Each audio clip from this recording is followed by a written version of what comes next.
வணக்கம். நான் உங்கள் ஜெயபாலன். நம்ம போன வீடியோ நம்முடைய 100வது வீடியோ. அந்த வீடியோல நம்ம காமராஜர் அப்படிங்கிற ஒரு மிகப்பெரிய ஆளுமையை பத்தி, அவருடைய ராஜதந்திரம், அவருடைய அரசியல் சாணக்கியத்தனம், அதை பத்தி நம்ம பார்த்தோம். இந்த வீடியோல காமராஜர் எப்படி ஒரு மக்கள் தலைவராக தன்னுடைய ஆட்சி காலத்தில் அவர் செயல்பட்டார், எப்படி அவர் மக்களுடைய முதல்வராக இருந்தார், எப்படி அவர் மாநிலங்களுடைய நலன்களை புரிந்து கொண்டு மாநில மக்களுடைய சமூக, பொருளாதார, கல்வி, வேலைவாய்ப்பு, தொழில், விவசாயம், இப்படி பல தரப்பட்ட கோணங்களில் இருந்து எப்படி ஒரு அற்புதமான ஒரு மக்கள் தலைவராக, மக்கள் முதல்வராக இருந்தார் அப்படிங்கிறத பத்தி தான் இந்த வீடியோல நம்ம பார்க்க போறோம். இப்போ காமராஜர் ஒரு மக்கள் தலைவர் அல்லது ஒரு மக்களுக்கான முதல்வர் அப்படின்னா ஏராளமான உதாரணங்கள் இருக்கிறது. 1 2 இல்ல, ஏராளமான உதாரணங்கள் இருக்கிறது. ஆனா காமராஜருக்கு கர்ம வீரர், மக்கள் தலைவர், பெருந்தலைவர், இந்த பட்டத்தை கூட எல்லாத்தை விட மிக முக்கியமான ஒரு பட்டம் இருக்கு. என்ன அப்படின்னா கல்வி கண் திறந்த காமராஜர் அப்படின்னு அவரை நம்முடைய தமிழ்நாட்டினுடைய அரசியல் சரித்திரத்தில் அப்படி குறிப்பிடுவாங்க. ஏன் காமராஜருக்கு மட்டும் கல்வி கண் திறந்த காமராஜர் அப்படிங்கிற மாதிரி சொல்றாங்க அப்படின்னா, காமராஜருக்கு முன்னால நம்ம ஏற்கனவே போன வீடியோல பார்த்தோம், ராஜாஜி முதலமைச்சராக இருக்கிறப்போ அவர் கொண்டு வந்த குலக்கல்வி திட்டம் மிகப்பெரிய எதிர்ப்பை சம்பாதித்தது அப்படின்னு பார்த்தோம். அதற்கு மேல அவர் இன்னொரு வேலையும் பண்ணியிருந்தாரு. என்ன அப்படின்னா வருகை பதிவேடு, அதாவது மாணவர்களுடைய வருகை குறைவாக இருக்கின்ற நிறைய பள்ளிகள், ஏறக்குறைய 6000 பள்ளிகளை அவர் மூடிட்டார். காமராஜர் 1954 முதலமைச்சராக பதவியேற்றவுடன் அவர் செய்த முதல் காரியம் என்ன அப்படின்னா அந்த 6000 பள்ளிகளை எல்லாம் திறக்கிறதுக்கு உத்தரவிட்டார். அது போக 3 கிலோமீட்டருக்குள் ஒரு ஆரம்ப பள்ளி கம்பல்சரியா இருக்கணும், 5 கிலோமீட்டருக்குள் ஒரு நடுநிலை பள்ளி, அதாவது 8வது வரைக்கும் இருக்கணும், அதற்கடுத்து 6 கிலோமீட்டருக்குள் ஒரு உயர்நிலை பள்ளி இருக்கணும். அந்த ஒரு பாலிசியை கவர்மெண்டோட பாலிசியாவே இம்ப்ளிமெண்ட் பண்ணாரு. அதற்கடுத்தபடியா பாத்தீங்க அப்படின்னா காமராஜர் கொண்டு வந்த மதிய உணவு திட்டம். ஆக்சுவலா இந்த மதிய உணவு திட்டம் சர் பிட்டி தியாகராயர் ஆட்சி காலத்துல, அதாவது பிரிட்டிஷாருக்கு கீழே சுதந்திரத்துக்கு முன்னாலேயே அவர் சென்னையில் உள்ள மாநகராட்சி பள்ளிகளில் மட்டும் இந்த திட்டத்தை அவர் அமல்படுத்த முயற்சி செய்து அந்த திட்டம் சரிவர நீதி கிடைக்காத காரணத்தினால் அந்த திட்டத்தை அவரால் சரிவர நிறைவேற்ற முடியவில்லை. காமராஜர் வந்ததுக்கு அப்புறம் மதிய உணவு திட்டத்தை கொண்டு வர்றார். இந்த மதிய உணவு திட்டத்தை அவர் எப்படி கொண்டு வர்றார் அப்படிங்கும் போது அதற்கு 2 நிகழ்ச்சிகள் காரணமாக அமைகின்றன. ஒன்று நேத்து சுந்தரவடிவேல் அவர்கள் அந்த நேரத்துல பள்ளி கல்வித்துறையினுடைய இயக்குனரா இருக்கார். அவர் கேரளா பார்டர்ல இருக்கக்கூடிய ஒரு தமிழ்நாடு பள்ளியில சுதந்திர தினத்திற்கு கொடியேற்ற போறாரு. அந்த கொடியேற்ற விழா நிகழ்ச்சியின் போது, அந்த நிகழ்ச்சி நடந்துகிட்டு இருக்கும் போது மாணவர்கள் அந்த அட்டென்ஷன் அந்த இதுல நின்று, அந்த சீருடையில நின்று அந்த கொடிக்கெல்லாம் வணக்கம் செலுத்திட்டு இருந்த அந்த மாணவர்கள் பொத்துன்னு ஒரு 5-6 பேர் மயக்கம் போட்டு விழுகிறாங்க. உடனடியாக ஆசிரியர்கள் எல்லாம் பதட்டத்தோட ஓடி போய் அவங்களை எல்லாம் இது பண்ணி தண்ணி கொடுத்து அவங்களை எல்லாம் இது பண்ணி பார்க்கும்போது ஏன் மயக்கம் போட்டாங்க அப்படிங்கிற மாதிரி விசாரிக்கும் போது அவர்கள் காலையில் உணவு சாப்பிடாமல் பட்டினியோடு பள்ளிக்கு வந்திருக்கின்றனர் அப்படிங்கிற மாதிரி தெரிய வந்தது. அப்போ நேத்து சுந்தரவடிவேல் அவர்கள் அந்த நிகழ்ச்சியை முடிச்சுக்கிட்டு அவர் போய் அந்த அங்க இருக்கக்கூடிய ஒரு ஆர்பின்னு சொல்லுவாங்க, ரெஸ்ட் ஹவுஸ் சொல்லுவாங்க, அந்த டிராவலர்ஸ் பங்களால அவர் தங்கி இருக்கும் போது அங்க அவரை பேட்டி எடுக்கிறாங்க. பேட்டி எடுக்கும் போது இந்த மாதிரி மாணவர்கள் மயக்கம் போட்டு விழுந்தாங்களே, இதுக்கு ஏதாவது நீங்க பண்ண முடியுமா, நீங்க என்ன பண்ணலாம்னு நினைக்கிறீங்க அரசு அப்படின்னு சொல்லும் போது அவர் என்ன சொல்றாரு, அவர் யதார்த்தமா என்ன சொல்றாருன்னா, மாணவர்கள் ஸ்கூலுக்கு வரும்போது எல்லாருமே ரொம்ப சமுதாயத்துல பொருளாதாரத்தில் பிந்தைய நிலையில் இருக்கிறவங்க, ரொம்ப தாழ்த்தப்பட்ட, பிற்படுத்தப்பட்ட, எளிய நிலையில் இருக்கக்கூடிய ரொம்ப ஏழை மாணவர்கள். அவங்க வீட்டுல காலையில உணவு இல்லாதனால அவங்க பட்டியோட பள்ளிக்கு வர்றாங்க. அவங்களுக்கு ஒரு வேளையாவது நம்ம பள்ளிக்கூடத்துல ஒரு உணவு கொடுத்தோம், ஏதாவது ஒரு உணவு கொடுத்தோம் அப்படின்னா நிச்சயமாக அவர்களும் நன்றாக கல்வி கற்றுக்கொள்வார்கள், அவருடைய கற்றல் திறன் மேம்படும், அவருடைய ஞாபக சக்தி மேம்படும், அவருடைய உடல் வலு மேம்படும், பள்ளிக்கு அவருடைய வருகையும் அதிகரிக்கும் அப்படின்னு அவர் அந்த பேட்டியில சொல்றார். அது உடனே அடுத்த நாள் காலையில் என்ன ஆகுதுன்னா ஒரு பாக்ஸ் செய்தியா ஒரு முன்பக்க செய்தியாக வருகிறது. காமராஜுக்கு என்ன ஒரு பழக்கம் அப்படின்னா, காலையில ஒரு நேரத்துல 5 மணிக்கு எந்திரிச்சாருன்னா முதல் வேலையா காலை கடன்கள் எல்லாம் முடிச்சதுக்கு அப்புறம் கம்ப்ளீட்டா எல்லா பத்திரிகையும் படிச்சிருவார். அது போக அவர் என்ன பண்ணுவார் அப்படின்னா ஆஃப் தி ரெக்கார்டா நிறைய பத்திரிகையாளர்கள் வாரம் கூப்பிட்டு அவர்களோட உரையாடுவார். அவரே சொல்லுவார், எப்ப இதெல்லாம் பத்திரிகையில போடுறாதீங்கப்பா, இதுக்கெல்லாம் நம்ம உங்ககிட்ட நான் தகவல்கள் நாட்டில் நடப்பு என்ன தெரிஞ்சுக்கிறக்கா தான் நான் உங்க கூட பேசுறேன் அப்படிங்கிற மாதிரி மனம் விட்டு பேசுவார். அப்ப காலையில என்ன பண்றாரு, காமராஜர் அந்த இதை படிச்சிடறாரு. படிச்சுட்டு என்ன பண்றாரு, உடனடியா அந்த இவரை நேத்து சுந்தரவேலு வர சொல்லுங்க அப்படிங்கிறாரு. அவருக்கு தெரிஞ்சிருது காமராஜர் அந்த பத்திரிகை செய்தியை படிச்சுட்டாரு அப்படின்னு சொல்லிட்டு அவர் கொஞ்சம் ஒரு பயத்தோடவே வர்றாரு. அவர் ஒரு மிகப்பெரிய ஸ்காலர். நேத்து சுந்தரவடிவேல் அவர்கள் இதுவரைக்கும் இருந்த அந்த பள்ளிக்கல்வித்துறை இயக்குநர்கள் அந்த மாதிரி பொறுப்பில் இருந்தவங்கல்ல அவர் ஒரு மிகப்பெரிய அறிவாளி, மிகப்பெரிய சிந்தனையாளர். அவர் மேல காமராஜருக்கு வந்து ஒரு நல்ல ஒரு மதிப்பு மரியாதை இருக்கு. அதே மாதிரி காமராஜருடைய குணநலங்களை பத்தியும் அவருக்கு தெரியும். அவர் யாரா இருந்தாலும் கண்ணாபண்ணா திட்டி போடுவார். அவர் திட்டக்கூடிய ரொம்ப ஃபேமஸான வார்த்தை என்னன்னா, இந்த தென் மாவட்டங்கள்ல வந்து மூதேவிங்களுக்கு மூதி அப்படிங்கிற வார்த்தை பயன்படுத்துவாங்க. அந்த வார்த்தையை அவர் அடிக்கடி பயன்படுத்துவார். அப்போ இவர் என்ன பண்றாரு, சரி காமராஜர் திட்ட போறாரு, என்ன பண்ண போறாரா தெரியல அப்படின்ட்டு வர்றாரு. அதே நேரத்துல வந்த உடனே காமராஜர் கேட்கிறாரு, என்ன மதிய உணவு திட்டம் எல்லாம் போடலான்னு சொல்லியிருக்கீங்க, நீங்க பாட்டு சொல்லிட்டீங்க அப்படிங்கிற மாதிரி கேட்டோம்னா, இல்லையா இந்த மாதிரி சமாச்சாரம் அப்படின்னு சொல்லும் போது காமராஜருக்கும் இதே மாதிரி ஒரு சம்பவம் கொஞ்ச நாளைக்கு முன்னாடி நடக்குது. அது என்ன அப்படின்னா, காமராஜர் முதலமைச்சரா ஒரு நாள் என்ன பண்றாரு, ஒரு கிராமத்து வழியா போயிட்டு இருக்காரு. அந்த வழியா வந்து ஒரு ரயில்வே கேட்டு, அந்த ரயில்வே கேட்டு ரயில் போர் கிராஸ் பண்றதுக்காக க்ளோஸ் பண்ணி வச்சிருக்காங்க. அப்ப அவருடைய அந்த கான்வாய் அப்படியே நின்றுது.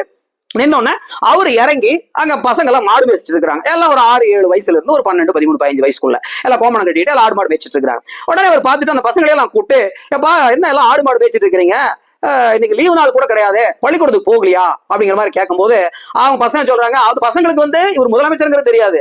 ஓ பள்ளிக்கூடத்துக்கு போனா யாரையா சாப்பாடு போடுறது, நாங்க சாயந்தரம் வரைக்கும் ஆடு மாடு மேய்ச்சிட்டு போனாதான் எங்க முதலாளி ஏதாவது எங்களுக்கு கஞ்சி கொடுக்குறதா கொடுப்பாரு, நாங்க ஆடு மாடு மேய்க்கல நான் நீயா கொடுப்பியா அப்படிங்கிற மாதிரி அவங்க ரொம்ப கிண்டலா கேட்கறாங்க.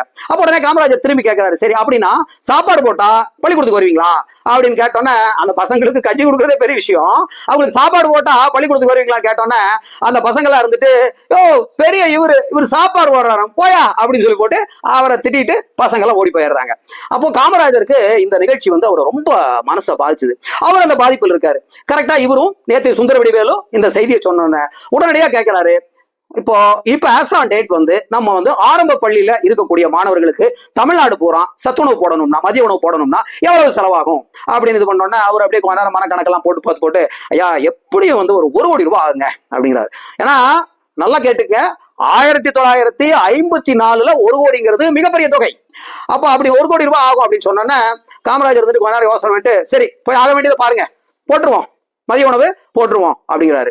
அவரு விலவலத்து போயிரு, ஐயா என்ன சொல்றீங்க, 1 கோடி பட்ஜெட் என்ன சாதாரண விஷயமா, ஏற்கனவே நம்ம பட்ஜெட் பத்தாக்குறையில் இருக்கு, நீங்க பாட்டுக்கு 1 கோடிங்கிறீங்க, போட்டுடலாங்கிறீங்க அப்படின்னு சொன்னோன்னே அவர் சொல்றாரு, இல்ல நீங்க போய் ஆக வேண்டியதை பாருங்க அப்படின்னு உடனடியாக வந்து அவர் அமைச்சரவை கூட்டத்தை கூட்டுகிறார். அதிகாரிகள் எல்லாம் வர்றாங்க, எல்லா அமைச்சர்கள் எல்லாம் வர்றாங்க. தன்னுடைய திட்டத்தை சொன்னோன்னே அதுக்கு முதல் எதிர்ப்பு தெரிவிக்கிறவர் யாருன்னா சி சுப்பிரமணியம் நிதியமைச்சர்.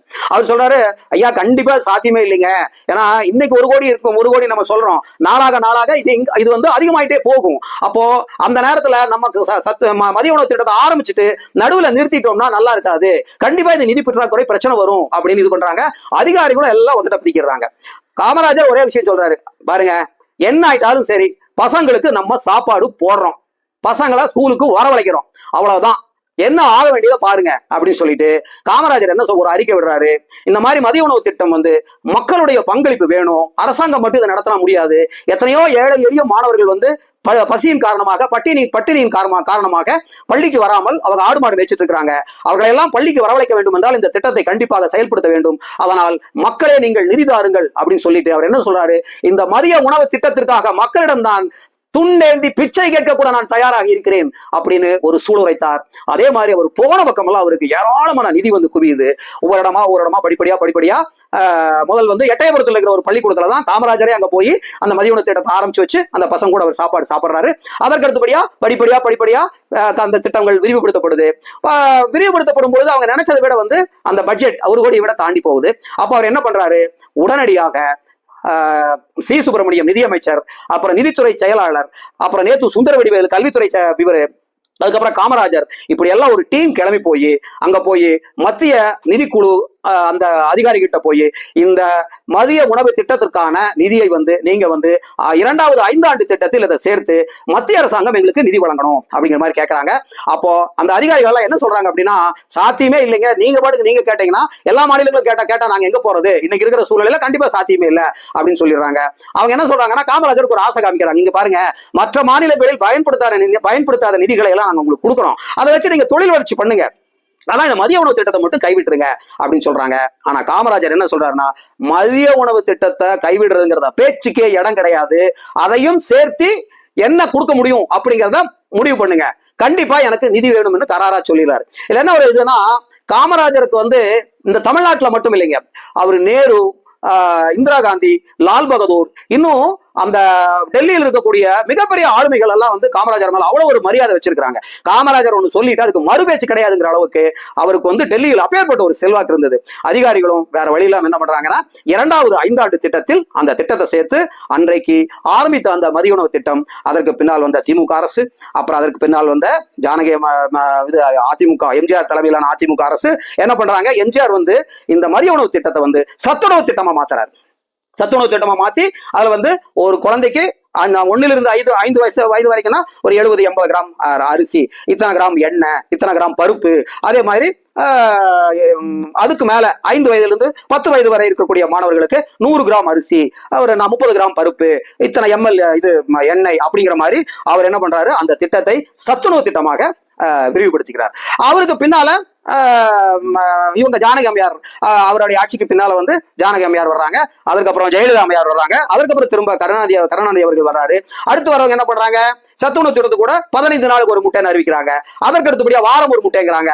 அதற்கு பின்னால வந்த அரசு அவங்க என்ன பண்றாங்க, வாரம் என்னங்க டெய்லி ஒரு முட்டை அப்படிங்கிற மாதிரி இது பண்றாங்க. இன்றைக்கு ஸ்டாலின் தலைமையிலான அரசு அந்த ஆரம்ப பள்ளி, அதற்கடுத்து நடுநிலை பள்ளி வரைக்கும் காலையிலும் சேர்ந்து, அதாவது மதியம் மட்டும் இல்லாமல் காலையிலும் நல்ல ஒரு சத்தான பருப்பு வகைகள், அந்த மாதிரி நல்ல ஒரு சத்தான உணவு வகைகளை வந்து மாணவர்களுக்கு கொடுக்கக்கூடிய ஒரு சூழல் இன்றைக்கு வந்து நிக்குது.